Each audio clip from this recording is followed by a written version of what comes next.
Good morning, everybody. So this is test 4. Congratulations on completing 4 exams this week, 4 practice exams this week. I hope everyone had a wonderful Thanksgiving and it was peaceful, restful, safe, above everything else. So let's get started. Okay. The first question was, which of the following is closer to the center of a woody stem? So in order to answer this question, right, you have to think about the anatomy of a stem. And this is something that we saw on the second exam yesterday, where you have to remember where the xylem and the phloem is. So here, right, you can go back to chapter 35 in Campbell. The vascular cambium isn't going to be closest to the center because that is where the xylem and the phloem are produced, right? And so that's going to be a little bit closer to the outside, or a little more like halfway through the woody stem.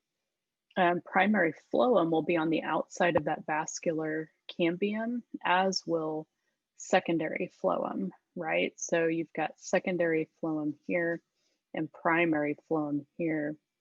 Secondary xylem will be closest to the vascular cambium, right? Because that's where it's produced. And so the older your phloem and xylem are, the farther away from that vascular cambium they're going to be. And so then that means the newer cells, right, will be closer to the vascular cambium with secondary phloem and secondary xylem. So that really leaves us with primary xylem out of these options being closest to the middle. So now, of course, right, if they had pith in there as an option, that would be your answer. But it looks like really they're focusing on you understanding the mechanisms of secondary growth here more than anything. Okay, carnivorous plants trap insects. What do they obtain from the insects? What do they primarily use the substance for? So if you can think back to the carnivorous plants, right? This is a plant adaptation where we have some that are carnivorous. And that's because in the environments they live in, their soils are nitrogen depleted. So they don't really have a great source of nitrogen in the swamps and bogs and things that they live in.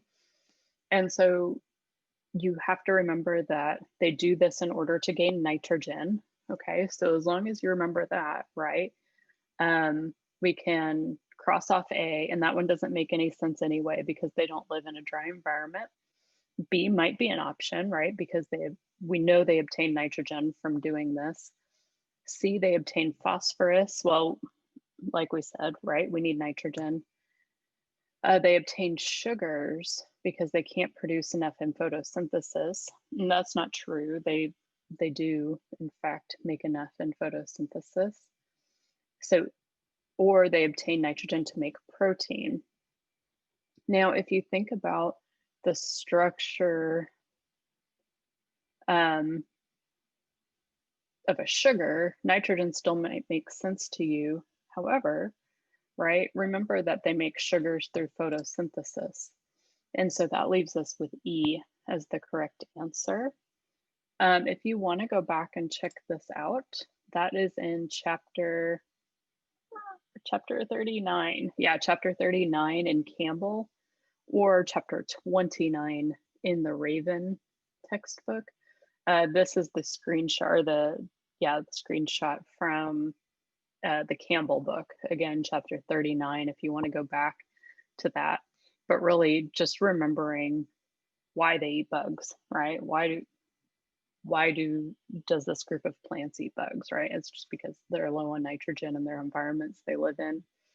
But they're super cool carnivorous plants. Look how pretty. Okay. All right. The diameter of a woody stem, or of woody stems, is continually increasing. what structure ensures that there's always enough bark to cover the outside of the stem, right? If you have something that's continuing to grow in diameter, that layer on the outside could very well stretch thin, right, and crack. So let's go through some of these options. So vascular cambium wouldn't fit here because this is what's making it increase continually, right? The vascular cambium is putting out that secondary xylem and phloem constantly. The epidermis, endodermis don't really make sense too much here. Because the epidermis, right, is on the very, very outside.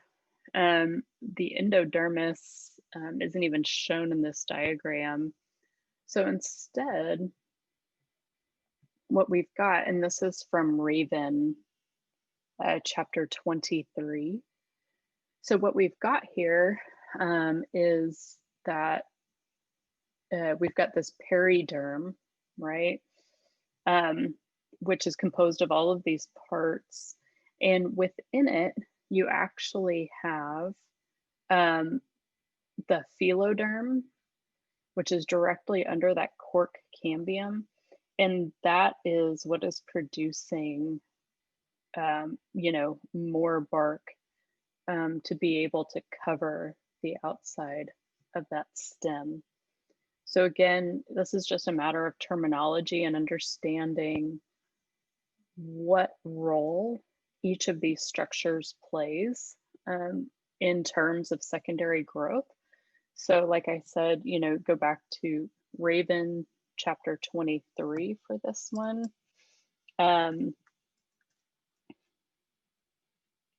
Yeah, I was trying to look up, and Campbell doesn't talk about this term specifically. So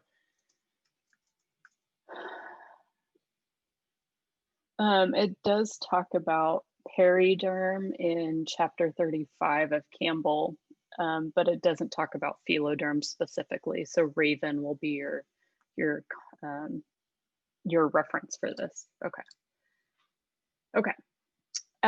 The drawing shows a cross section of a plant root. The lines indicate parts, and the arrow indicates a pathway in the root. So it's kind of difficult to see here, but you could see the arrows line up this way. Okay, which of the statements provides a correct explanation of the drawing? So really what it comes down to here is understanding what the parts are, right? Because these aren't really explanations. This is simply matching, right? So there's a couple of things that maybe you can put into place before you even, start looking at the answers. So one, if we know that this is a root, right? We know that this is a root hair that is an extension, right, of the root. So we've got 4 options right there that are correct. 7 is indicating a pathway, right? Because it goes through all of these parts, it's not really describing a single part. And so 7 is a pathway. So now it looks like we've got 1.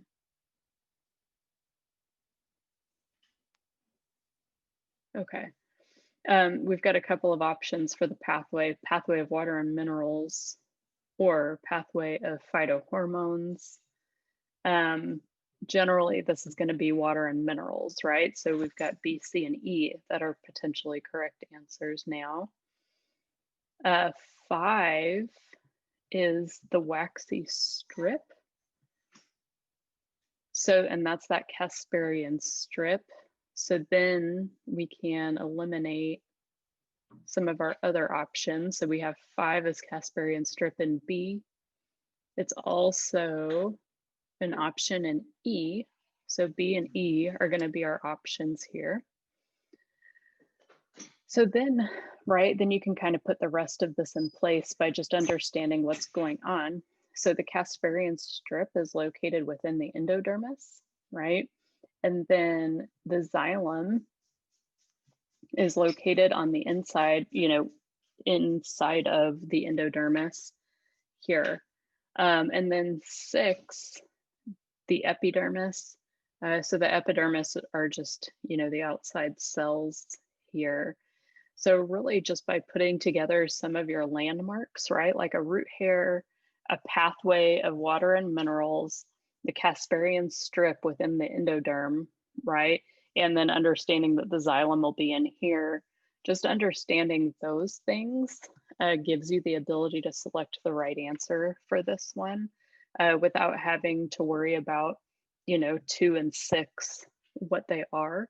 And of course, if you want to brush up on this, you can actually go back to chapter 36 within the Campbell textbook and look it up, right? This is where we talked about the apoplastic and symplastic transport system and the importance of that Casparian strip.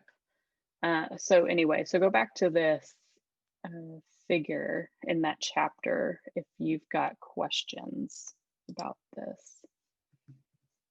Okay, which cell is incorrectly paired with its tissues?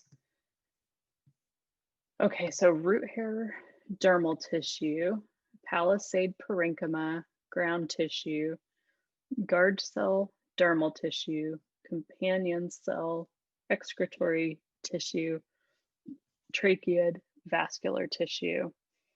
So there's a couple of things that kind of stick out. One, tracheid and vascular. Okay, that sounds good. Guard cell, dermal, right? Think of the skin layer, right? Guard cells are on the outside layers of leaves, right? So dermal tissue fits. Root hair, again, a root hair is on the outside. So it will be dermal tissue. Parenchyma is ground tissue. I kind of think of ground tissue as like the foundational tissue, right? So like the ground, right? It's a foundation that we stand on or build on or whatever. Parenchyma is much the same in plants. So the one thing that really sticks out like a sore thumb to me is excretory tissue. Plants aren't known for their excretory system, right? So that would stand out as an incorrect pair simply because plants don't have excretory tissue. And so companion cells, right, are part of phloem, or, that could also be considered vascular tissue, just like the tracheid. So anyway, so this is the incorrect pairing right here. If you need to go back to check this out, this is Campbell, chapter 35. And specifically, this is figure 35.10. I don't know, some of the figures are not all that great in Google Slides for some reason, but that's okay. I think you can kind of get the gist of it here. Okay, number 6.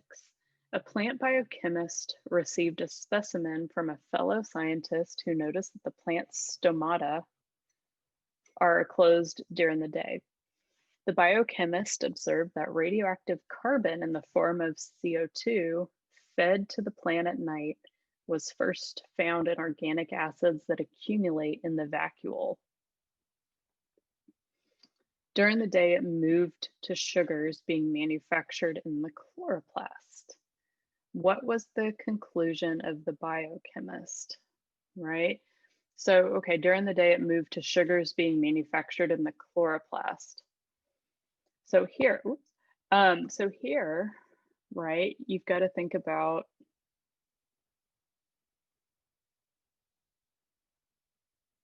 the spatial and temporal separation of the different photosynthetic pathways or mechanisms. So here, right, we've got the radioactive carbon fed to the plant at night. was first found in organic acids that accumulate in the vacuole. So notice in this diagram, right, and this is from chapter 10 in Campbell. So notice here that our CAM mechanism, or our CAM pathway, is the one where the CO2 is going to be stored at night. Whereas with the C4, right, instead, there's more of a spatial separation of steps in this as opposed to a temporal separation of steps. So here, right, you've got mesophyll cells that store the CO2 and bundle sheath cells that undergo the carbon fixation process. Whereas here, instead, CO2 is held within the vacuole, and then these two steps, like both accumulating CO2 and then producing it, are actually occurring in the same cells, but at different times of the day.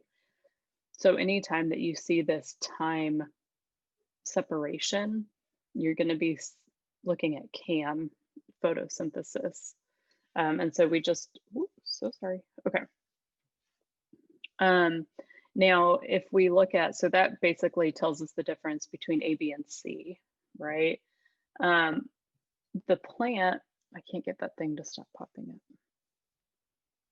Okay, the plant is using mitochondria as chloroplasts. That doesn't make any sense, right? The chloroplast, or sorry, the mitochondria uses oxygen. And let's see, so then E, the carbon fixation reactions occur in different cells. And that one doesn't have anything to do with this because they're talking about the difference between time stamps, right? In the question itself.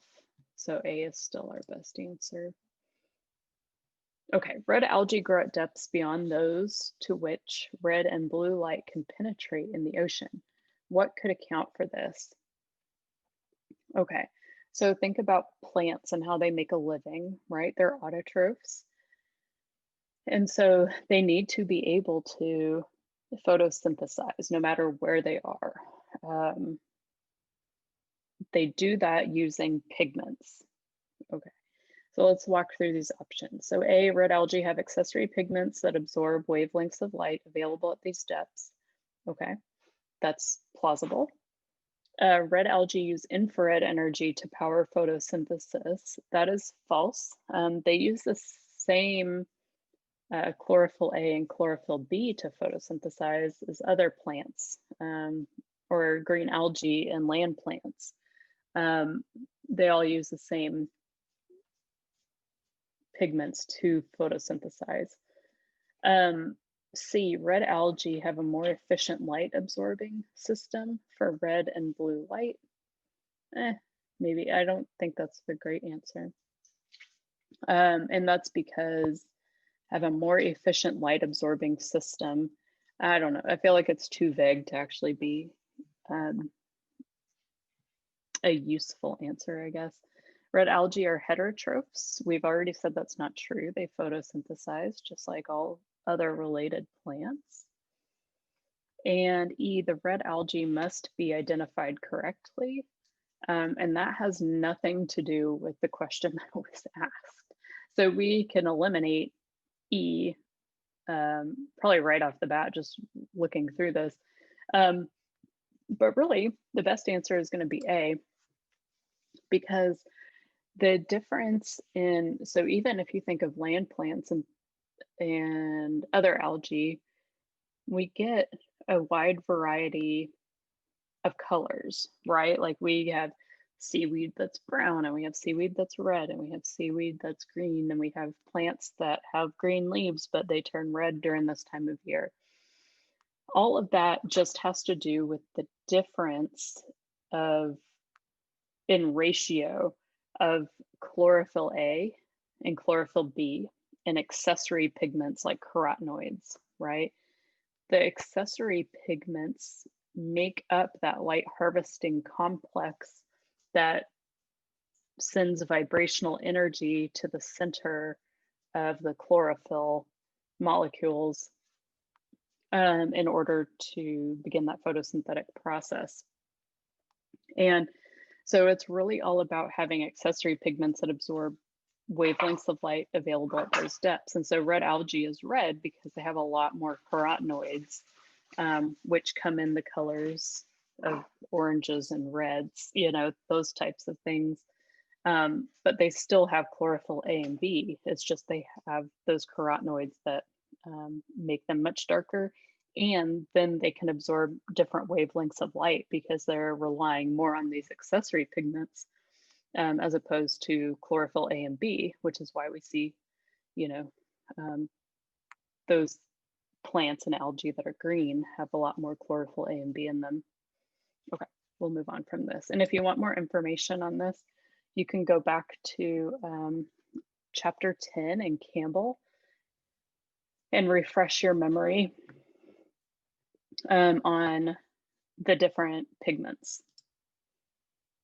Okay, sections are cut from a willow branch and planted in pots of soil in a greenhouse with the shoot end of the section exposed and the root end in soil. Roots sprout from the root end and shoots sprout from the shoot end. Sounds like a Dr. Seuss thing. Which statement about the sections is true? Okay. The sections lack proper polarity. No. Because remember, polarity is going to be more about, does the plant know which end is the root end and which end is the shoot end? And it sounds like yes, right? If shoots are, you know, sprouting from the shoot end and roots are sprouting from the root end, right? There's no confusion there on the plant's part. The concentration of auxin in the sections is the same in all their length. Again, I don't think that's the correct answer because of the fact that they are actually growing appropriately. Okay, see, the root end will produce shoots. That's not right because we know it doesn't.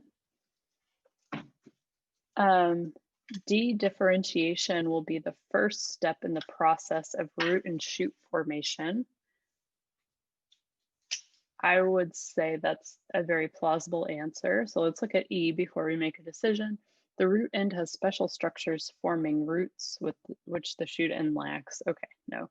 So that one's not right because you just took a section from a willow branch. So one's not going to have specialized structures. One end isn't going to have specialized structures that the other won't have. So I think D is our best answer. De-differentiation will be the first step in the process of root and shoot formation. So here, one tip I would say is don't read too much into this, right? Like the concentration of auxin, if things are growing the way that they're supposed to be growing, then you're not going to have, an issue with polarity or auxin, right? And we know C isn't right because of what I already said about that. So in this case, right, de-differentiation will be the first step in the process of root and shoot formation. And it seems like almost an answer that I don't want to say too easy, but it seems like too basic or something like that. But it's true, right? Those cells will de-differentiate from stem cells, right? Or, you know, branch cells into these more specialized cells in order to grow roots and grow shoots. So those stem cells have to de-differentiate first, right?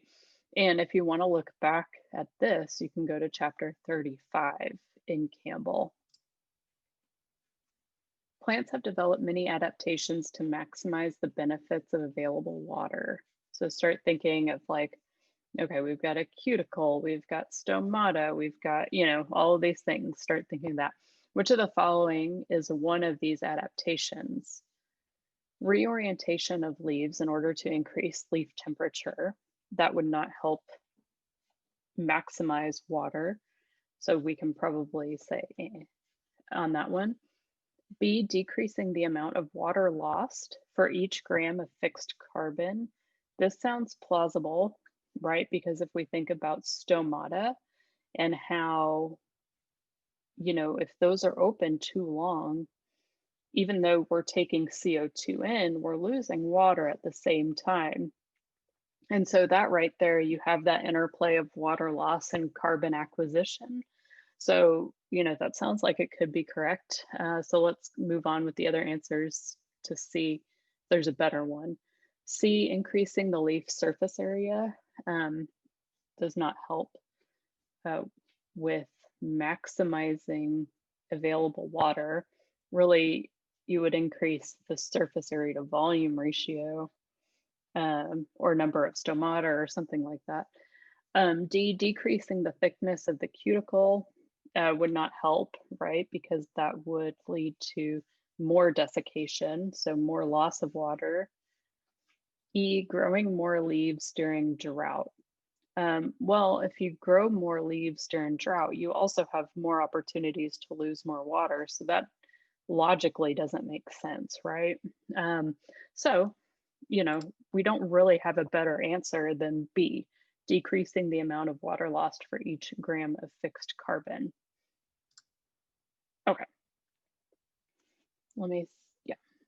Okay. You need pears for a large party after 3 days, but they're not ripe enough to use. What is the best way to hasten the ripening process? Process. Remember, we talked about this yesterday. Ethylene, right? You got to think of ethylene with this. Anytime there's ripening involved, it's going to be an ethylene response, and it's gaseous, right? Or gaseous. So you need to, in this case, right, placing pears in the dark won't help you. Placing pears in a refrigerator will actually slow this process down. Place pears on the windowsill won't do anything to them. Indeed, to place the pears in a brown paper bag with ripe apples, yes, right? Because those ripe apples are giving off ethylene, and that will elicit the pears to ripen. So D is the right answer. And again, with these hormones, right, just make a table. Don't just copy what's in the table from the book because it's way too much information. You just got to do like bullet points in your table to keep it straight, understanding how they work.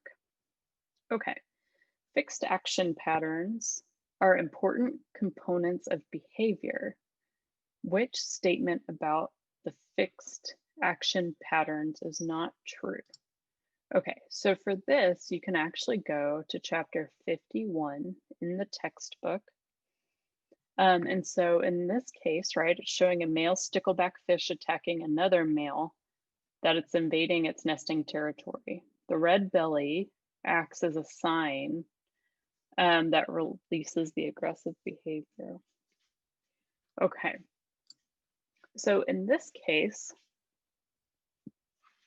let's go through these. So in this case, fixed action patterns diminish the adaptive significance of behavior. So here the red belly, right, is diminishing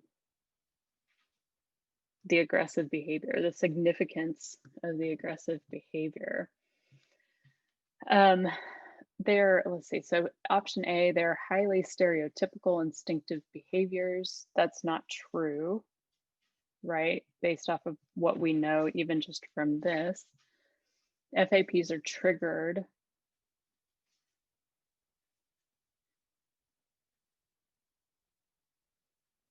by sign stimuli in the environment, and once begun are continued to completion.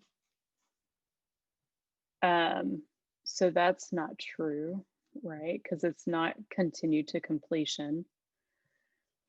See, a supernormal stimulus often produces a stronger response. I don't think that fits with this topic. I'm waiting for the slide thing to go down so I can read. Okay, E, FAPs are often released by one or two simple cues associated with the relevant object in an organism. No, I think that's reading too much into it. So D is our correct answer here. Okay, 12. Which feature correctly describes the return of salmon to their native stream to spawn?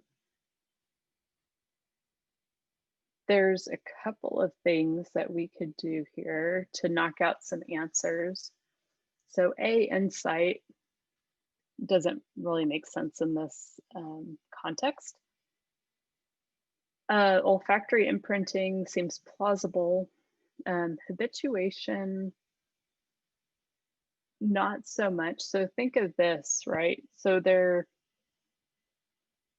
salmon spawn in the stream. When they do, then, you know, eggs are fertilized, you have baby salmon, they make it back out to the ocean, but then before they die, they make it back to their native stream. So habituation and classical conditioning, I would say, don't fit this because of the fact that habituation, they're, you know, the baby fish make it back out to sea, right? So it's not like a habit, like they return every year upstream to spawn.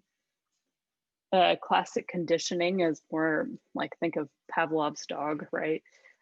Which I think was another question on this test, but there's nothing conditioning them to return. And so then we have something like positive taxis and olfactory imprinting. Positive taxis is when you move towards something because of a stimuli. There's really nothing driving them back to their native stream to spawn, other than it's like, for lack of a better word, it's imprinted in them, right, when they are young. And so this is really the best answer, this olfactory imprinting, right? And we can see, and this is from Campbell, chapter 51, if you need to go back to it.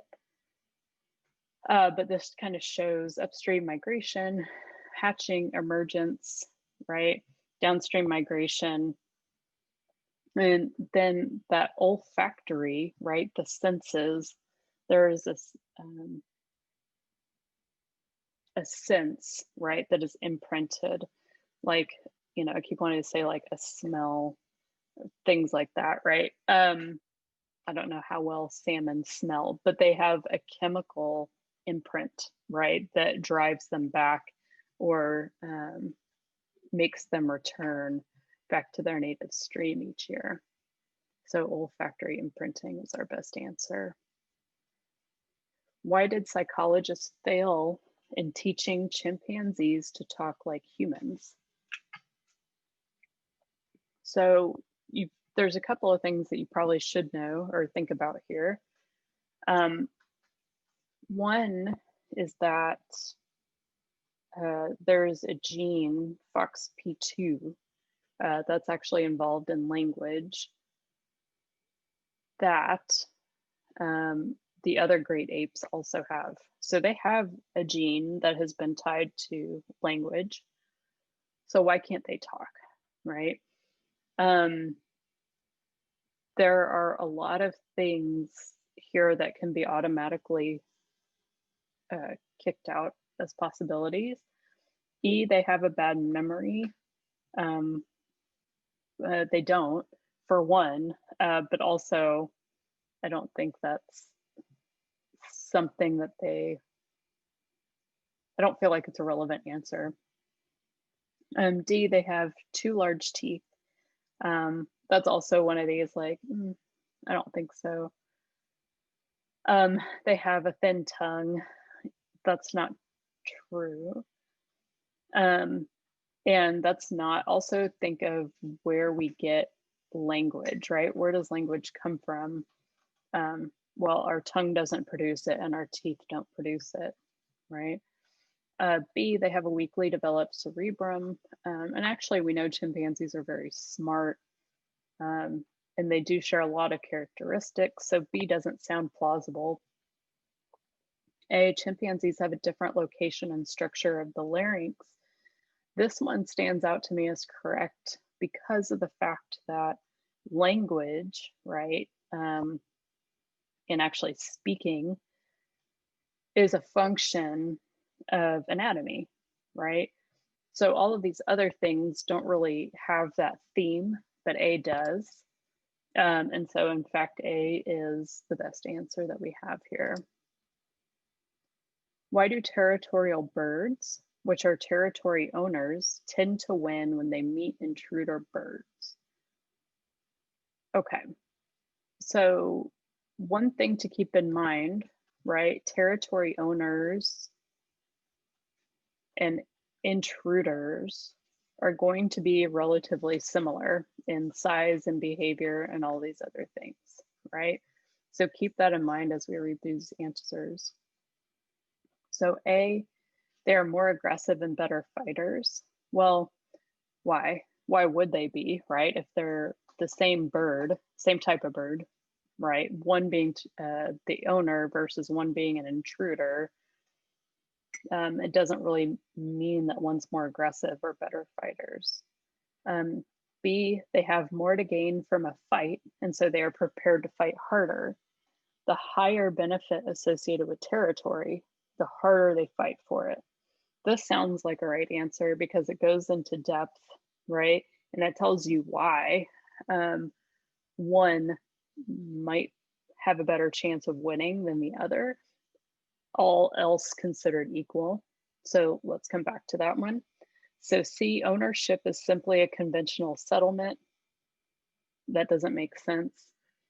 So I would knock that one out. D, owners always have a larger body size. That's not true. So again, right, if you have an owner and an intruder bird, they're going to be the same, generally speaking, within the normal variance, right, of the population. And also be careful with any time something says always, right? So I would knock that out. And so since we're knocking out D, we can also knock out E, right? Because it says both A and D. So that really leaves us with B. So territorial birds, the owners anyway, have more to gain from a fight. And so they're going to fight to protect their territory harder, right? Okay, 15. If the vascular system of a plant tendril is represented by the only one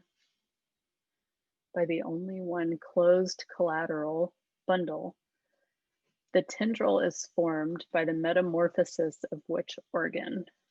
Okay, so here, this is from chapter 35 in Campbell, and you can see this diagram over here. So you have to think about, let's see, if the vascular system is represented by only one closed bundle. Here, right, if we were talking about a stem, we would have many closed bundles. But in a leaf, right, we actually have just this one main bundle that runs down the middle. Okay, so let's see. Impossible to determine. Now, also, there's some other things to consider here. It wouldn't make sense. So let's just ignore E for a second. It wouldn't make sense for a root to be it. This is a photosynthetic organ, right? And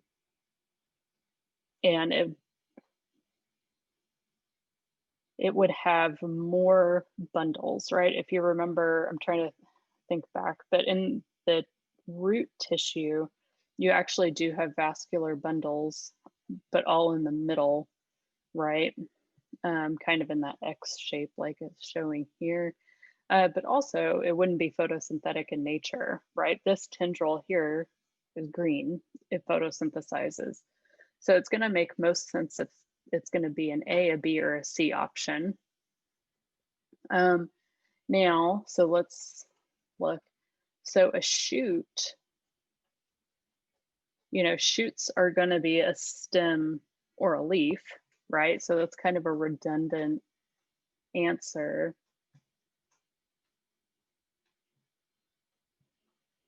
So I would look more into a leaf or a stem because it's specifically asking of which organ, right?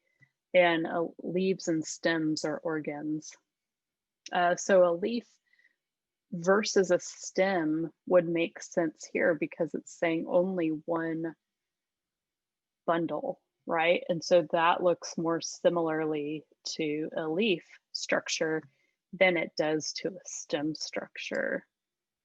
And so in this case, B is the correct answer. And again, you can go back to Campbell chapter 35 for this one if you need to. Okay, a transverse microscopic section of a spruce needle leaf is shown in the diagram below. Which Roman numerals indicate the upper surface of the leaf? So here we can actually go back to this diagram, and this is from Raven, chapter 18. And what we can see, right, is we've got some of these stomatal openings kind of in various places, right? We've got one indicated here. Keep in mind that this doesn't really tell you which surface, right? I think a lot of the time we think stomata go on the bottom of leaves, but that's not true. They exist on both sides. So here, what you can look for is the xylem. So the xylem will point towards the top of the leaf. And so which Roman numerals indicate the upper surface? If the black is xylem here, then that would be, 1 and 2, or sorry, 1 and 3 here would be the upper surface. And I don't think I'm gonna go through all the rest of them because basically you've got top, bottom, right? And it's all has to do with this orientation of the xylem. So if you can just remember xylem on top for the pine needle, then that will help you out for these. The endosperm in conifers develops from, whoa, sorry, I sped through that. I don't know what happened there. Develops from, the answer is the megaspore before fertilization. So if we look, actually, just to knock out kind of the other answers, we can just go straight to this diagram from chapter 30 in Campbell. And so I'm going to go back 1 second. You can actually, go back. I won't go back and forth on this one because doing that on a presentation can get dizzying. But the megaspore before fertilization. Okay, so here's fertilization, right? And so here's the megaspore right here. And what it's asking for is the endosperm. What does the endosperm develop from? And so here, right, and this is the one that actually leaves this out, but it's from this one, right? That will actually go on to produce that endosperm. Okay, which is the correct rank order of the pH value in cytosol, stroma, and the inside of the thylakoids or the thylakoid space in plant cells exposed to light? So when you see this, right, you've got to think of photosynthesis. And what we can do is we can look at this diagram because what you're going to have is the correct rank order of the pH. Oh no, there's another one that I thought I had on here. Anyway, so here, right, we had thylakoid space, which has a really high concentration of pH. Then you have the stroma, right, with the low. Um, and then you've got a cytosol, which is probably somewhere right in the middle. So always think of that. So the thylakoid space is always going to have a high concentration of protons because of the fact that it's a small space. And so it can drop in pH really quickly, and it can build those protons in a concentrated way in order to build a gradient, right, for this whole system to work. And so it's really just thinking and remembering, right? The thylakoid space will have a lot of protons. So therefore it will have the highest, well, the lowest pH. The stroma will have fewer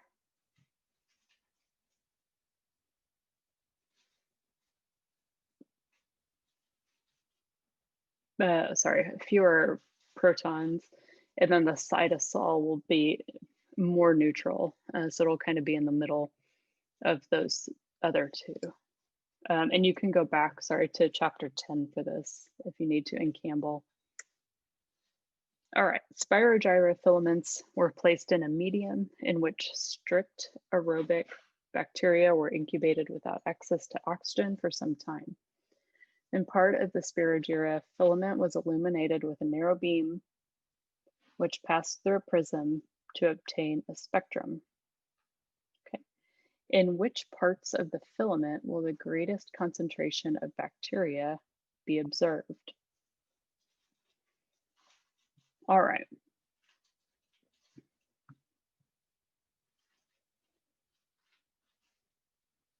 So what you've got to remember is the action spectra here, right? If you've got light that's split by a prism, and then that prism has these different wavelengths, where section 1 is being exposed to 400 to 500 nanometers, section 2 is being exposed to 500 to 600 nanometers, and so on and so forth, then in which parts will the greatest concentration of bacteria be observed?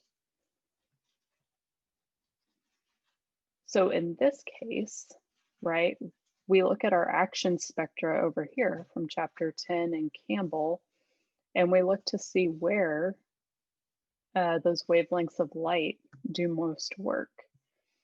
So here we even have this experiment, right, where you get the biggest peak in the 400 to like 550 nanometer range. And then another one from 600 to 700. So in this case, we have sections 1 and 3. If you need to review this, then go back to chapter 10 in Campbell. Ooh, my house is sleeping. Okay, so question 20.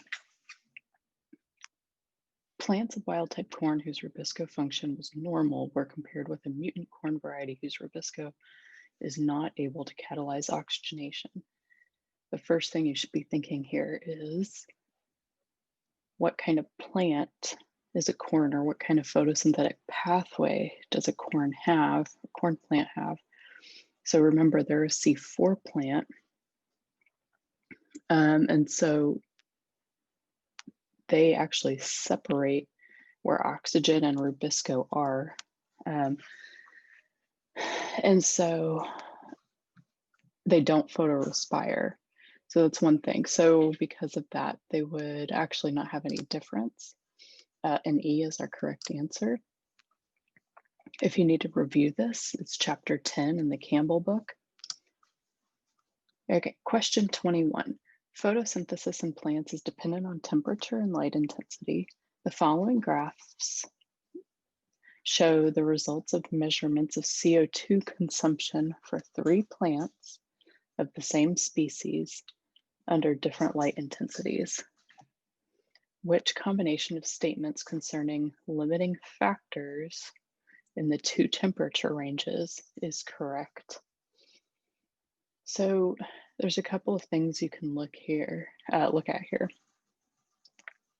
So in the first temperature range from -5 to 0, here you see that all of them are increasing, right? And so if all of them are increasing at a certain rate, then we know that the temperature is limiting their ability to do anything that's different from one another. However, if you look at that second temperature chunk, right, from 20 to 30 degrees, we notice that the three plants are actually, with different light intensities, are showing a difference. And so we know light is the limiting factor here, but back here, temperature was the limiting factor here. Okay, 22. The result of an experiment which uses guard cell protoplasts of Vicia faba, which is mung bean, is given below. Protoplasts were incubated in a suspension medium with isotonic osmotic pressure. After 30 minutes under saturating red light, they were irradiated with blue light for 30 seconds. During the experiment in which the protoplasts were cultured, the pH medium was monitored. So one thing to really keep in mind, right? Sometimes for questions like these, I find it helpful to draw a little image, right? To make sure that you are answering what they're asking. Because here, right, the pH of the medium was monitored. So that's where the change is and not in the protoplasts themselves. So for this one, right, we could see from the graph that at 30 minutes, you know, the medium starts going more acidic. So that means there's more protons in that medium. So let's look at our answer choices to see what our options are here. So A, blue light may help guard cells take up protons from outside into the cell. If that was true, this would actually be getting more basic, right? The medium would be, because the protoplast would be getting more acidic. But here, remember, we're measuring the medium, so A is not correct. B, blue light may enhance the ability of guard cells to pump protons out of the cell. Okay, that's plausible for sure. C, blue light may be very effective wavelength of light for the respiration of the guard cells. We're not measuring respiration here, so that one's out. D, blue light may activate all of the protoplasts to give away their energy. I'm trying to find out, like, so that one again, right, we're not measuring energy, so I would knock that one out. E, not only blue light, but also wavelengths may help guard cells. So again, with E, we're not even measuring that, right? So it comes down to A and B, but A is the opposite of what we're looking for. And so B is the correct answer on this one.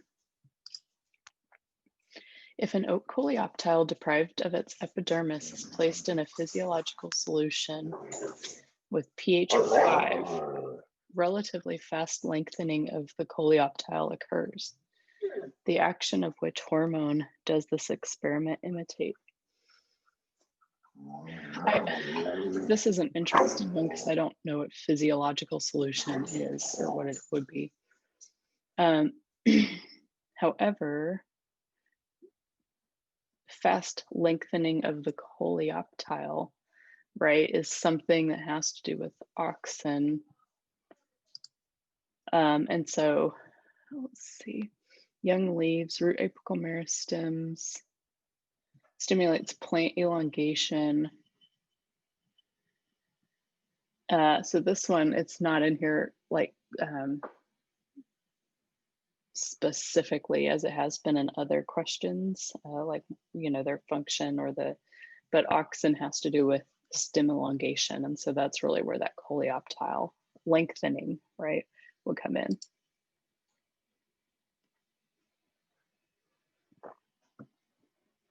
Which of the following cases results in optimal conditioning? So This is the classic Pavlov's dog experiment. And Pavlov was known for his conditioning, right? Conditioned responses. And so here we have a conditional stimulus, the bell in this case, conditional stimulus starts delivered unconditional stimulus. So the bell rings, the food is fed,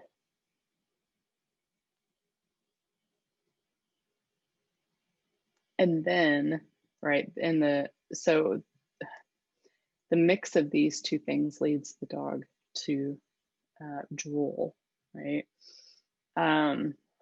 So let's look at our options here. A, unconditional stimulus is delivered before the conditional stimulus. Well, a conditional one is something that's always there.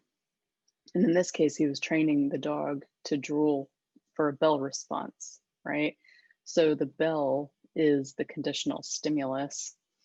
He could have done anything here, right? He could have done food, he could have done a shock collar, you know, I mean, you could have done anything. So this wasn't the conditional stimulus, the food was the unconditional stimulus. And, you know,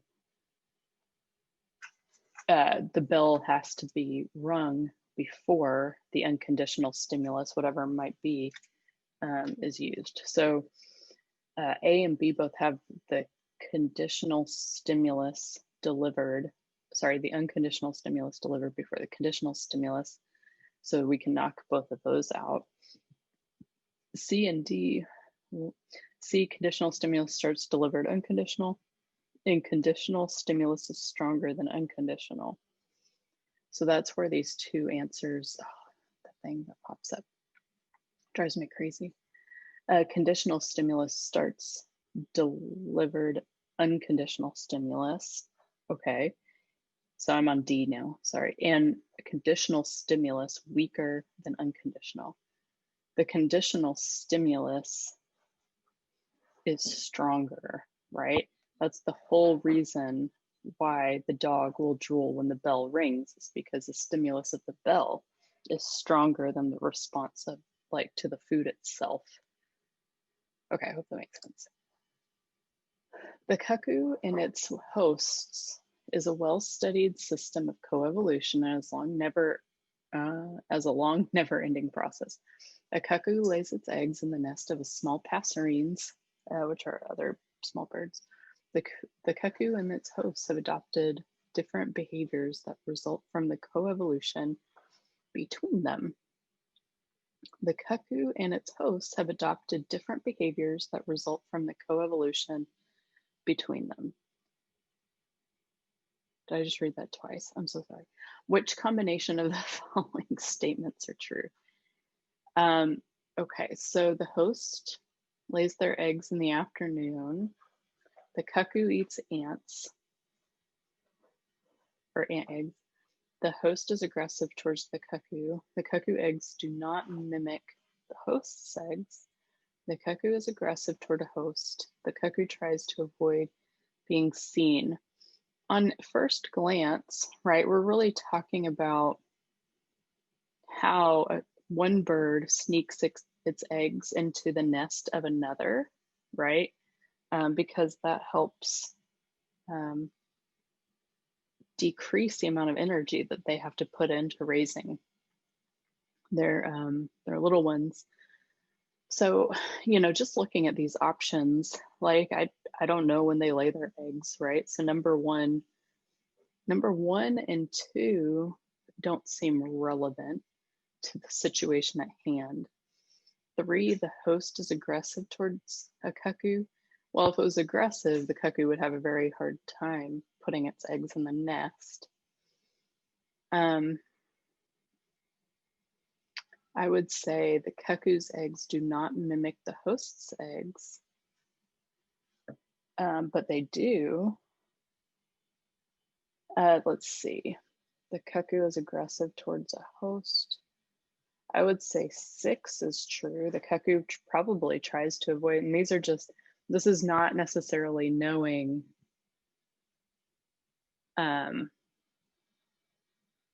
let's see, so 6, the host is aggressive. So the host would be aggressive if it saw it, right? So then 6, so 3 and 6 would actually make sense together. So, and the reason why is the host would be aggressive, right? If it's trying to protect its own nest. And so because of that, the cuckoo is going to try to avoid being seen in the host nest. Okay, the other ones, like I said, don't really, like the cuckoo doesn't have a reason to be aggressive towards the host because it's trying to sneak the eggs in, right? So 3 and 6, so A is our best answer here. To assign Ascidia to the subphylum Urochordata, it is necessary to know the features of the larval stage of Ascidia. Which is the correct combination of statements 1 through 4? Okay. 1, they possess a notochord at the in the larval stage. They are highly specialized. You know, so here's the larva right here.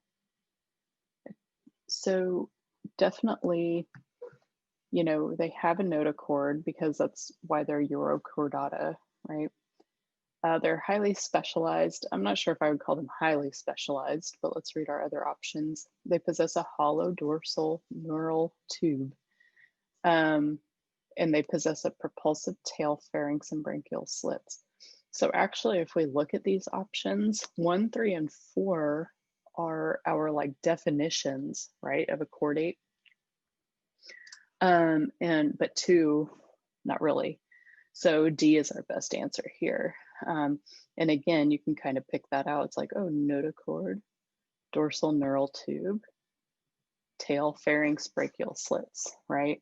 All of those are characteristics of the chordates. Ooh, that one's blurry. I didn't catch that one. Sorry. Okay, which are the characteristics of Cnidaria? So Cnidaria are the jellyfish, right? But they also include things like corals and hydra, and those types of things as well. So let's see, what are the characteristics of Cnidaria?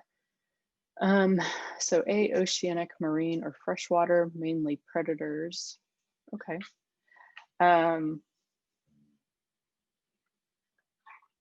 Only oceanic or marine, mainly predators.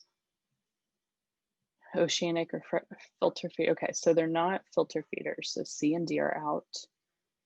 And they aren't only freshwater. If anything, they're more marine, but there are some freshwater species, and they're not parasites. So I think A is the best answer. Anytime you say only, right, especially in biology, there's almost always an exception to a rule, and there are freshwater jellyfish. So A is the correct answer. Which of the following statements can be used as evidence to prove the close evolutionary relationship between the phylum Annelida and phylum Mollusca? So Annelida, that's worms. So that's like an earthworm belongs to that group. And Mollusca are things like nautilus, octopuses, squids, and our bivalves. My dogs are wrestling in the background. Sorry if you can hear that. Okay, so all of these things, right, have, you know, on the surface, they don't seem super closely related. But let's read our options. So both of them have bodies with bilateral symmetry. I'm trying to think of some examples here. The mollusks. Oh, hold on. I gotta turn my phone off. There's an amber alert. Okay. Oh, it's not going anywhere. Okay. as I get older, I learn how to use my phone less and less. Can't turn things off in a timely manner anymore. Okay, so with bilateral symmetry, let's see here. I don't think so. Their digestive systems, I'm trying to think of, I know there's an exception to the bilateral symmetry thing within these guys, and I can't think right off the top of my head about it right now. B, their digestive systems have similar parts. No, they're very different, right? Very different environments. C, their bodies consist of similar tegmata segments. No, they don't. Right, earthworm segments are different than molluscan segments. And molluscans in general aren't considered really segmented. D, both of them have a closed circulatory system. Mollusks have an open circulatory system. E, many mollusks and marine annelids have a trochophore larva. So this is the correct answer, E. And this, you really have to just go back to the fact that they both belong to this group of Lophotrochozoans, which is the main group that they belong to. And so, you know, to review that, you can just go back to chapter 32 in the Campbell book. Zoologists place chordates and echinoderms on one major branch of the animal phylogenetic tree, and mollusks, annelids, and arthropods on another. Which of the following is a basis for this separation? So this has to do with the body cavity, because we have our, oh my gosh, I just lost my words. Deuterostomes and protostomes, sorry. Ooh, it took me a second there. Deuterostomes and protostomes. So remember, the protostomes is mouth first is developed, and deuterostomes are the mouth comes second in development. And so let's look at our options. A, whether or not the animals have skeletons. No, right? Because, you know, chordates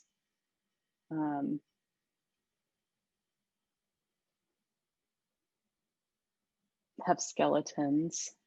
Echinoderms kind of do. Mollusks have a reduced skeleton in some of them, but not all. So anyway, so that's not clear cut enough.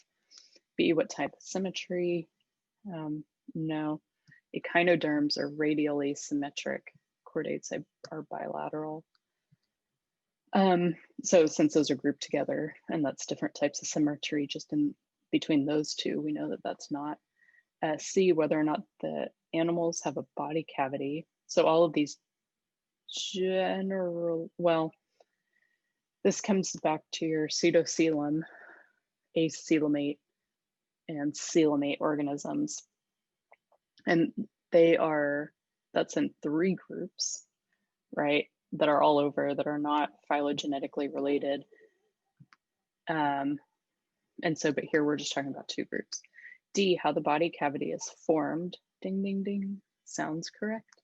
E, whether or not the animals are segmented. No, I think that's too broad.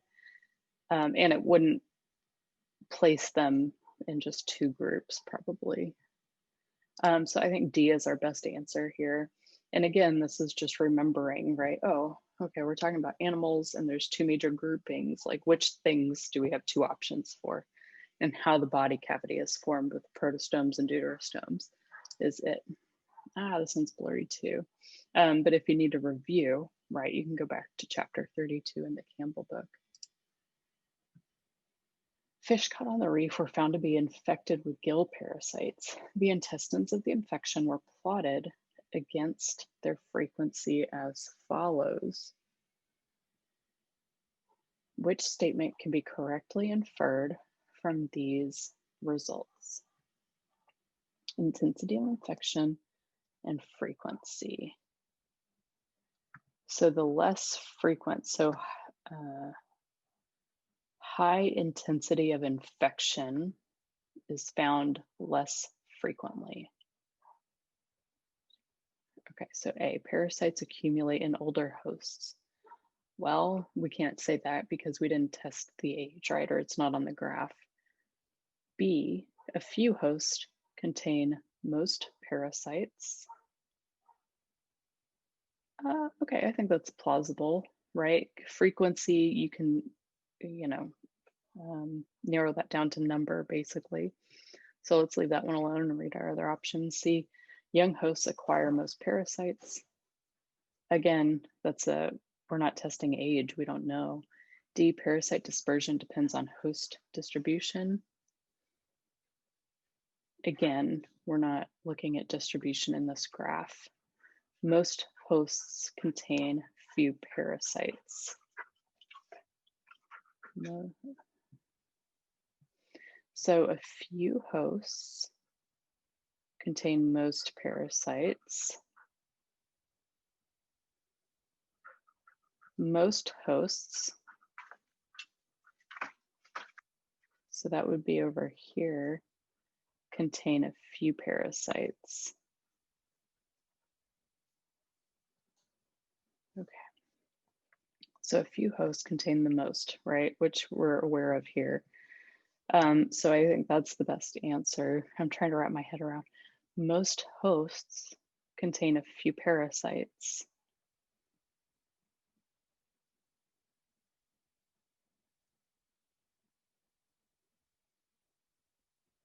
Because I think E is also reasonable, right? Unless I'm missing something.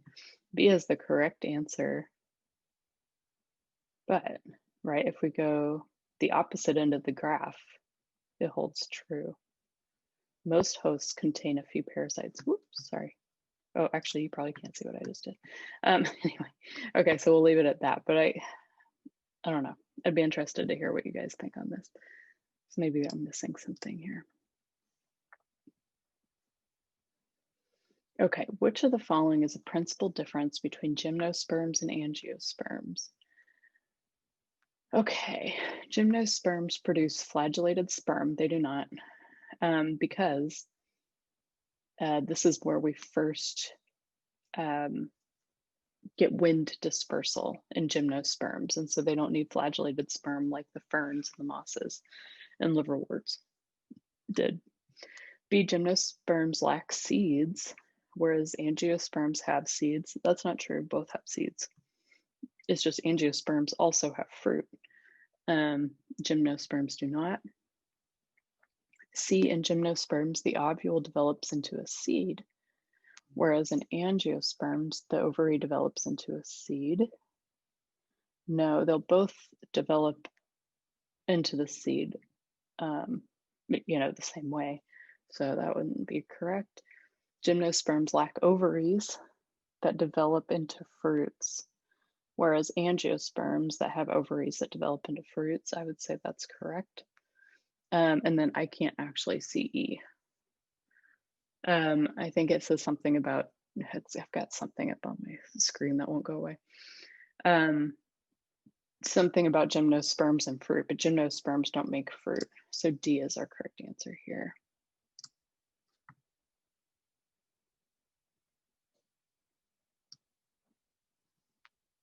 Okay. The accumulation of salt in soil is a major limitation to agriculture.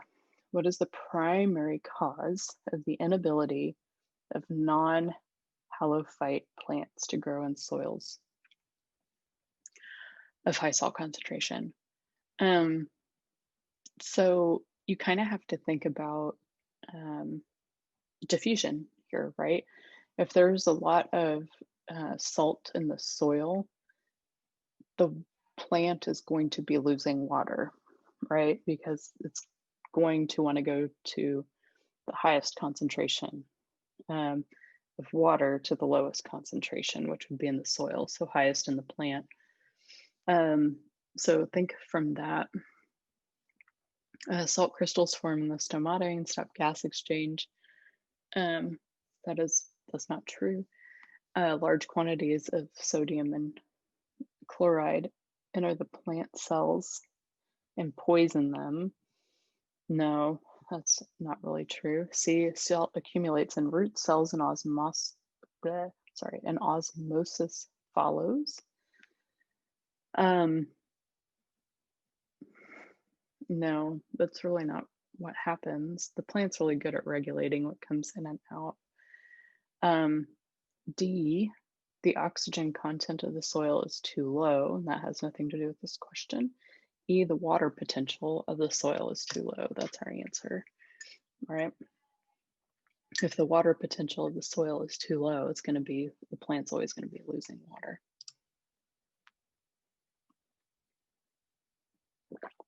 Okay.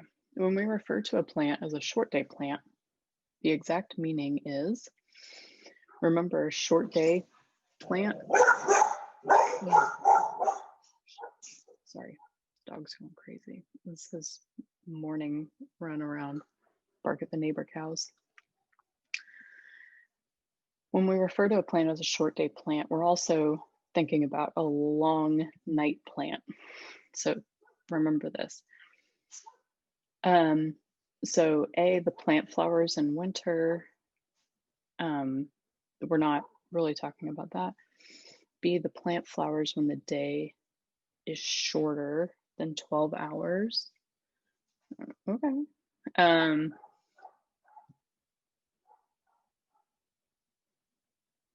C, the plant flowers only in the equator area. Oh, that has nothing to do with this. So A and C, well, A and C, you could make that connection, but that's not really what it's asking for here. D, the plant flowers when night is longer than its own critical night length. So D is the best answer here. So remember, a short day plant is the same as a long night plant. So it needs to have, a dark period longer than its critical night length. And if you need to review this, it's in chapter 39 of Campbell. Pause. Number 34. Oh man, this one's blurry too. I scrolled through these to check them, but I guess I didn't catch them all. Okay, so 34. Which of the following is a photoreceptor that responds to day length? If this is part of just remembering some of these, oh my gosh, just remembering the photoreceptors, right? And so we have things like phytochromes and cryptochromes are typically involved in light. Cryptochromes are more blue light activated. So here, right, if you can just remember those two things, we only have one of them as an option here, right? Chlorophyll and carotenoids have to do, obviously, with photosynthesis. Cytochrome, off the top of my head, I can't remember what that is for some reason. And then E, retinal photoreceptor. I think there's a more specific term for it. It's not retinal. Anyway, so D is our right answer. And if you need to review it, it's chapter 39 in the Campbell book. Okay, which of the following statements is correct? A flower lacking any of sepal, petal, stamen, or carpel is an imperfect flower. Most grasses have imperfect flowers. C, floral parts in all angiosperms are arranged as 4 whorls. So let's see here. So an imperfect flower would be more along the lines of, here I'm gonna, sorry, I should have actually put one in here and I didn't. Oh. It turns out there's a song called Imperfect Flower because that is the first thing that pops up when you Google it. Okay, so an imperfect flower is one that actually has this the male sex organs in one, so it'll have a stamen in one, or the ovary and the carpel in one, but not both. So it's not like if you're missing petals, but you have all these other things. It's an imperfect flower. Most grasses don't have imperfect flowers. Floral parts are arranged as four whorls. Again, right, there's that all angiosperms, right? There's only a few characteristics that are common to all angiosperms, and that has to do with why they're angiosperms, right? So fruit production from an ovary. Let's see.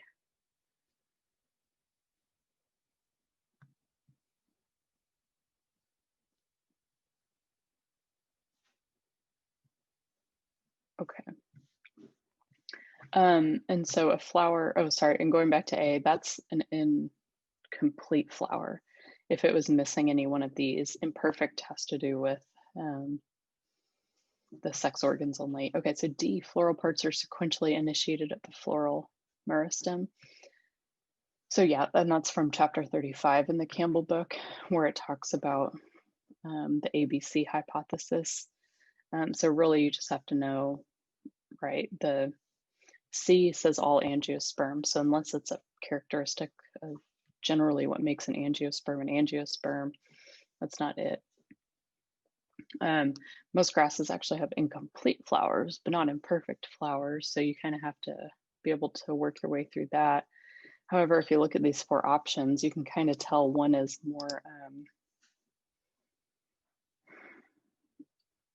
more physiologically focused, whereas the other three are not.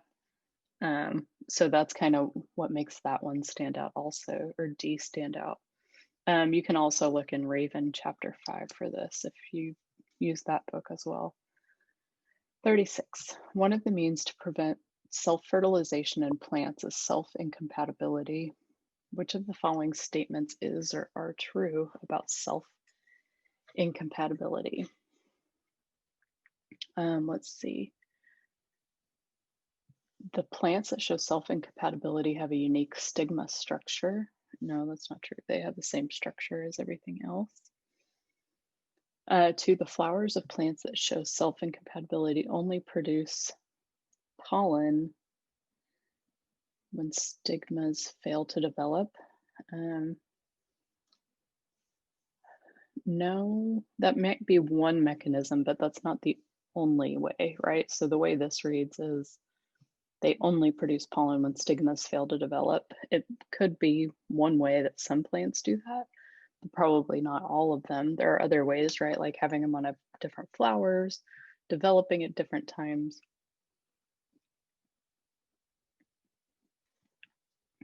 All right, 3.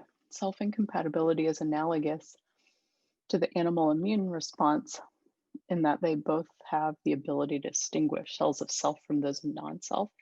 That's very true. That's why we have self-incompatibility. Okay, 4, pollen from one plant will only develop a pollen tube on its own stigma if a pollen from another plant is present.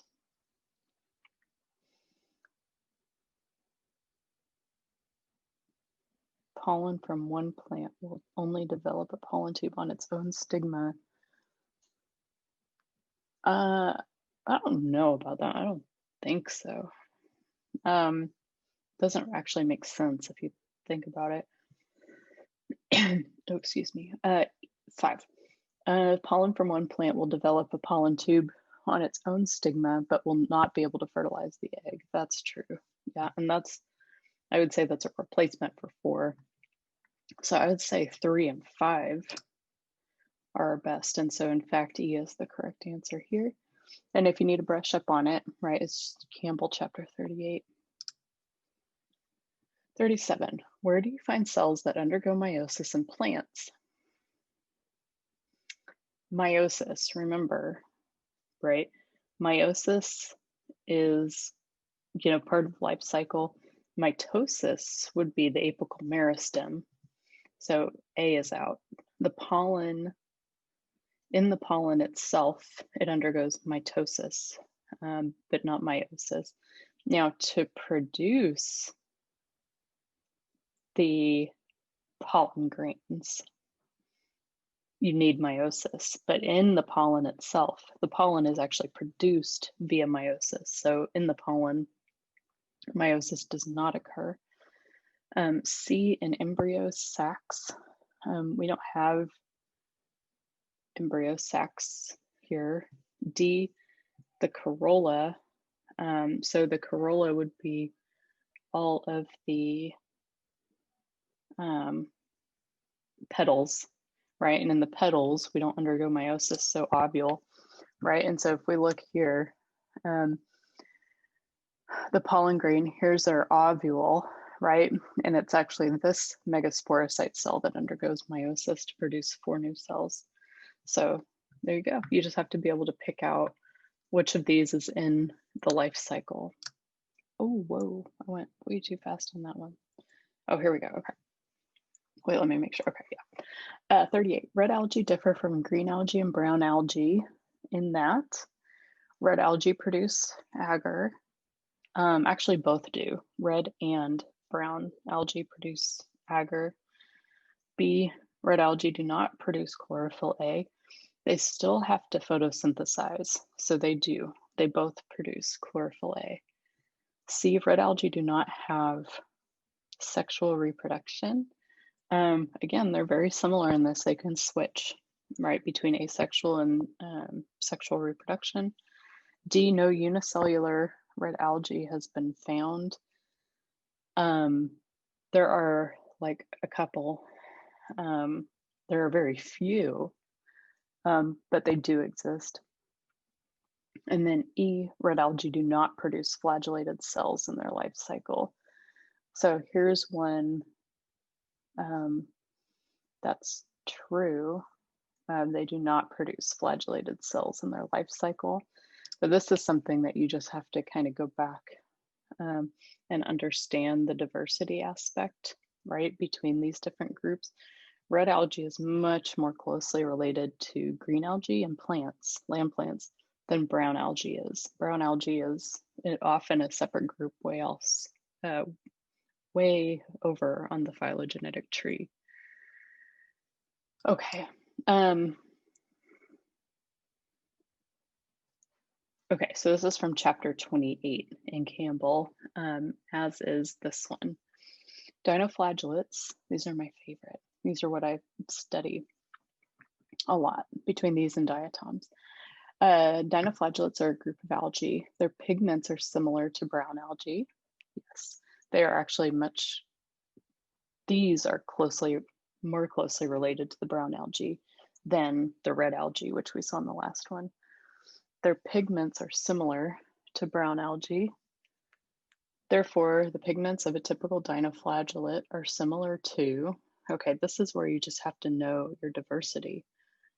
So here, Chlamydomonas is a green algae, so is Volvox. And blue-green algae is a cyanobacterium. So A and B are actually more closely related to land plants or to the red algae that we talked about in the last one.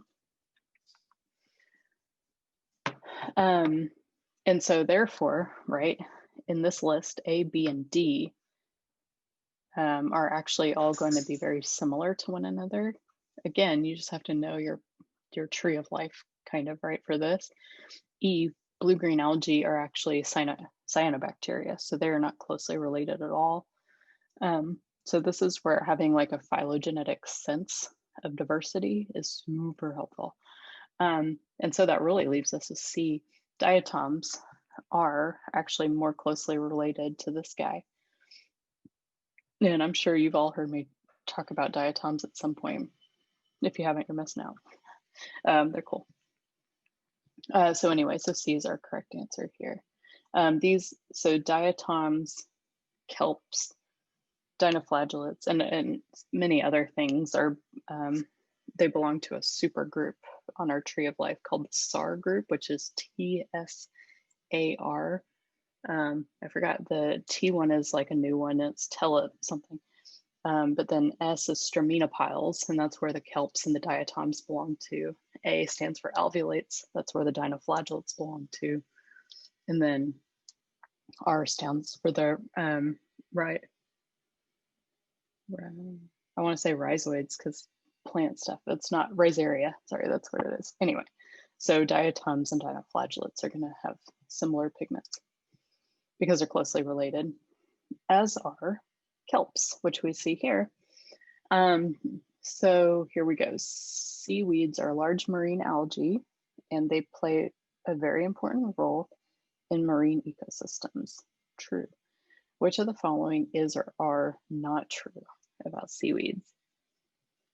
So one, most seaweeds are brown algae. That's not true. We have red algae and green algae also. You'll find them all washed up on a beach. So I would exclude that one. Two, diatoms can sometimes be large enough to be included as seaweed. No, diatoms are unicellular microscopic organisms. So no. Three, oh, I might be, I don't know. Yeah, I'm not sure if I agree with the answer on this one, but that's fine. That's probably in the book somewhere.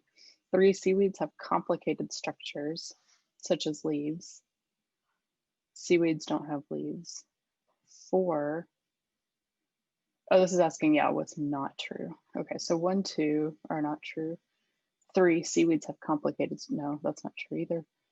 Seaweeds live in deep water. Oftentimes, yeah, that's true, but not always. Some can, like red algae can live deeper. And it doesn't really clarify how deep they mean here, so I'd be careful with something like that. Number 5, they use their holdfast hooks. So sorry, 5. 5 is yes, that is true, but I would say 1 through 4 isn't. I say some do live in deep water, but not all.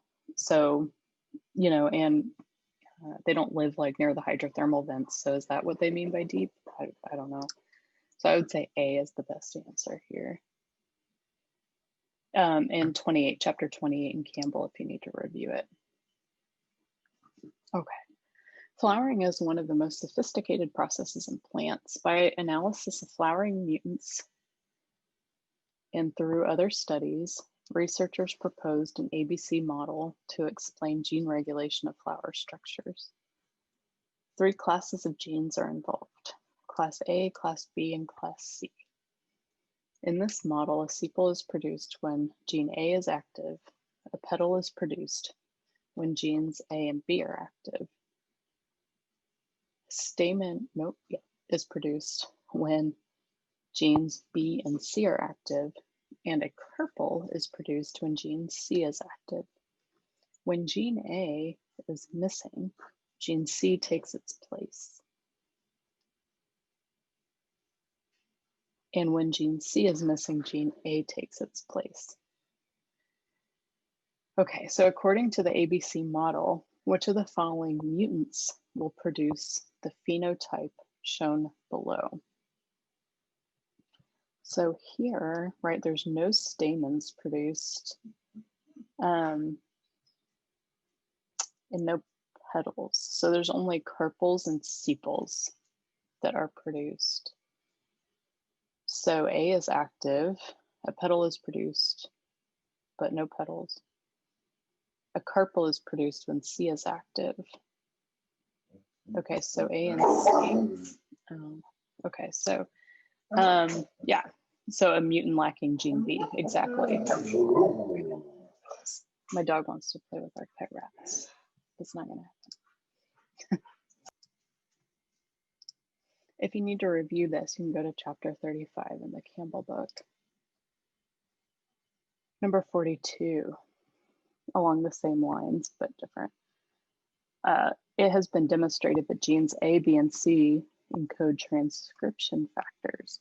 Which of the following is not a property of transcription factors? Okay, so transcription factors, if you remember, they bind DNA, right, in order to stop transcription or to enhance it or whatever they do. It depends on the transcription factor. And in doing this, right, they interact with other proteins. So they bind to DNA and interact with other proteins.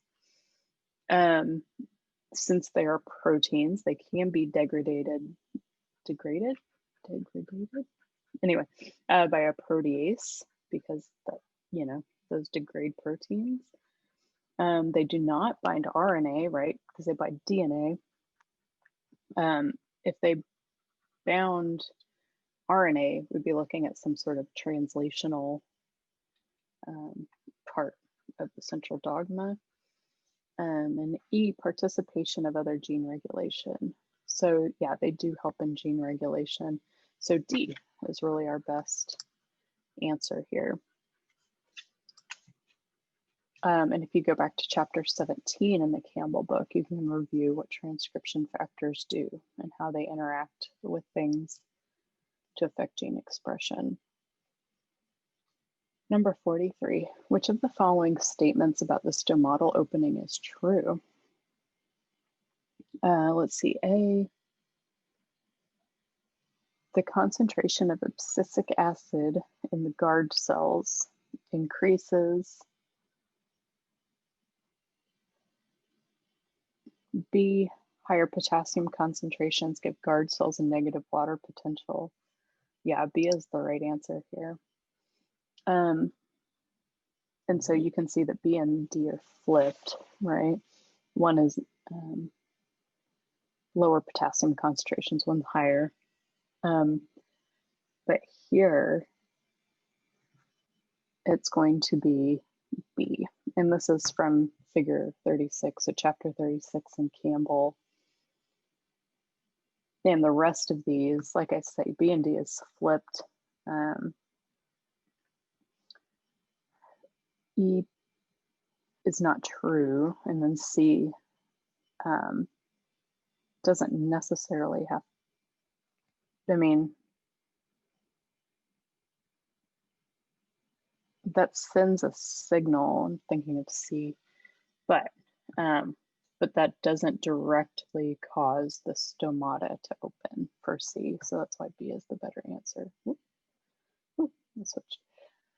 44, an active sieve tube member is characterized by having a secondary wall, nuclear disintegration, or sieve plates. No.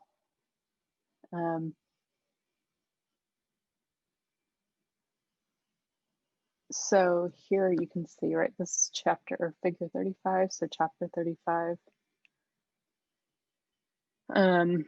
This is from Raven. Instead, what they have, let's look for the things that we know that they have. They have they do have a vacuole. Let's see here. Oh, sorry, that thing keeps popping up. It's driving me nuts. So let's see, they have a primary wall. They have sieve plates, disintegrated nucleolus, and a tonoplast. And so here it would just really be a matter of knowing sieve tube morphology, right? So if you can remember all the parts of a sieve tube member, then you should be able to knock out some of these things. Because the bordered pits, for example, belong to maybe the tracheids. Instead, secondary wall, they don't have. And then just remembering the fact that the nucleolus is what's disintegrated, not the nucleus, would be helpful here too. That would be enough to actually pick out E from the others. And again, if you need to go back, this chapter 23 in Raven. Okay, which of the following statements is not related to plants pollinated by wind?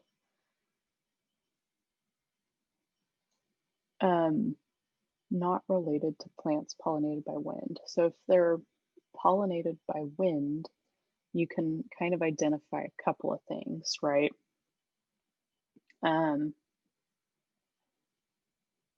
They don't need to be showy, right? Because they're not trying to attract animals. So they probably have very plain flowers and they produce a lot of pollen because it's just an odds game, right? And so if we look at our options, they have large divided or plumose stigma. Let me see if I can.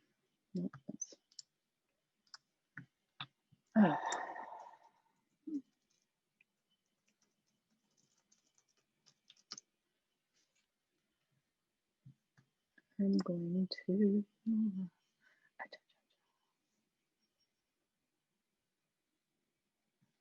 I cannot find a great picture of it. Otherwise, I probably would have already put it in here. Okay, so we'll ignore that one for right now. Maybe, oh, sorry, this is gonna drive me crazy. Here we go. So let me see, I'm gonna share this with you. Plumose looks like this. Okay, plumose looks like this, right? So they have these stigma that are teeny tiny, right? But they're really good at catching things because there's a lot of surface area there. And so there's one, and then I was gonna look for.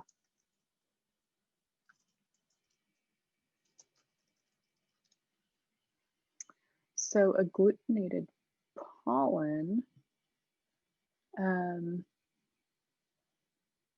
is kind of what it sounds like.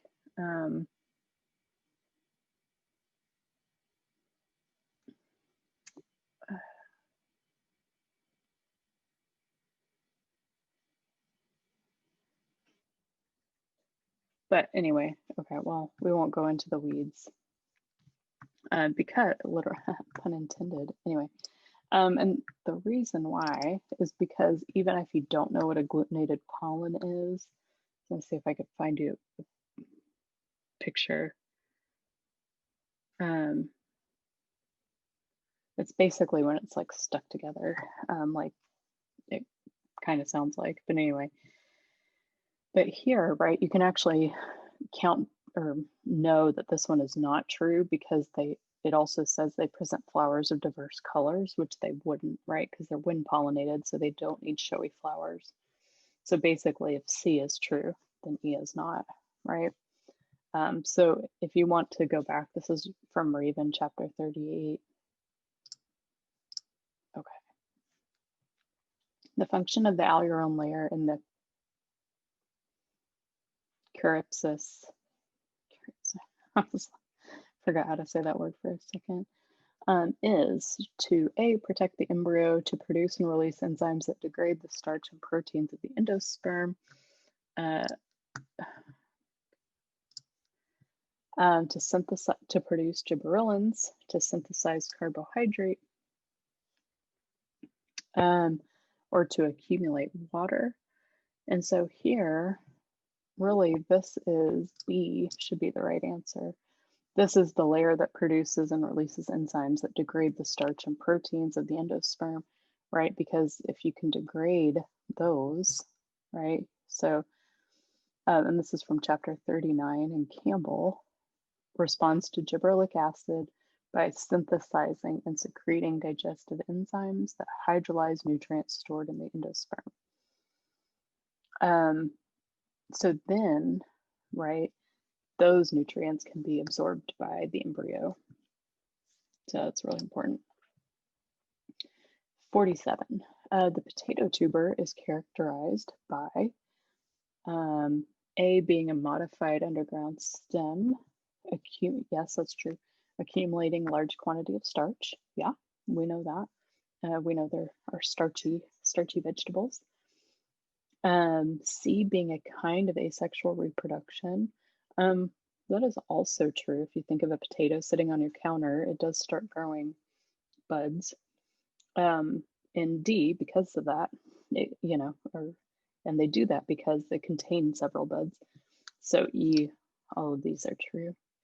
Typically with something like this, right, if you identify at least 2 of them as being true and you're confident in it, you can just pick the all of the above option without like really overthinking the others that you're not sure about. 48, an aggregate fruit is originated from A, a set of flowers clustered in a receptacle. No, flowers don't really, let's see, they don't really flower in the receptacle. B, a flower with several carpels and a Syncarpus gynoecium. A flower with the Syncarpus gynoecium and axil placentation. Let's see, D, a flower with several separated carpels. E, several flowers around an axis. So an aggregate fruit, if we look at chapter 38 in Campbell, right, is this one. And what this is showing is separate carpels, right?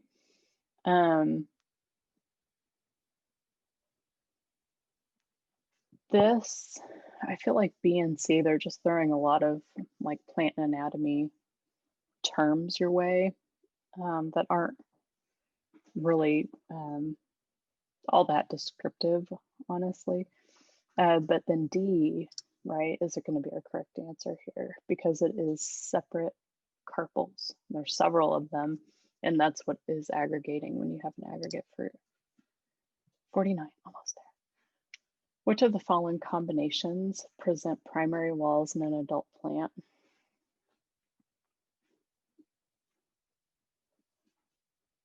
Okay. Primary walls in an adult plant. Okay. So let's see. We're looking for, I'm just going to show which one of course, it's the one that I can't ever see when that thing pops up. So we've already talked about sieve elements in the primary wall. So let's see, vessel members. Meristematic cells, definitely. So if you see that, right, you can say, okay, well, A, D, and E are options. Parenchyma cells. Huh, yeah, this is an interesting one. I would probably just go back to chapter 6 in Campbell to refresh what's a primary wall. And then a little bit of review back from that other question that we had about the components of the sieve tube member. Okay. Identify the following characteristics in the floral diagram. So calyx are the sepals, so the most outer. The corolla is all the petals collectively, so in this one it's the red. Calyx and corolla with the same number of parts in each whorl. Each whorl is a layer, right? So like in this one we have 1, 2, 3, 4, 5, 6. 6 parts of the calyx, right? In this whorl, we have 1, 2, 3, 4, 5. Wait, did I count that right? 1, 2. Yeah, and we have 5 parts of the corolla in that whorl. Okay, so here we're looking for the same number in each whorl. So here we've got 1, 2, 3, 4, 5. 1, 2, 3, 4, 5. So those have the same, but then it's saying the number of stamens are twice the number of sepals and petals. So here we've got 1, 2, 3, 4, 5, 6, 7, 8, 9. So that's not. And in this one, right, we've got 1, 2, 3, 4, 5, 4, 5. So same number, but then we've got 1, 2, 3, 4, 5, 6, 7, 10. Okay, twice the number of sepals with 5 carpels. 1, 2, 3, 4, 5. Okay, this has 5 carpels, 10 stamens. Okay, this one also has equal numbers of the calyx and corolla parts. And we've got 1, 2, 3, 4, 5, 6, 7, 8, 9, 10 stamens with 1, 2, 3, 4, 5. This one, on the other hand, only has stamens and 2 carpels, but everything else is right. Okay, so 2 and 3. So B is our right answer here. I hope you guys can see that a lot faster than I can. It's like I always have to go in and count every single time. Okay, so that's it for this one. So if you have any questions, I'll see you at 1. But yeah, welcome back. I hope everybody had a fantastic Thanksgiving.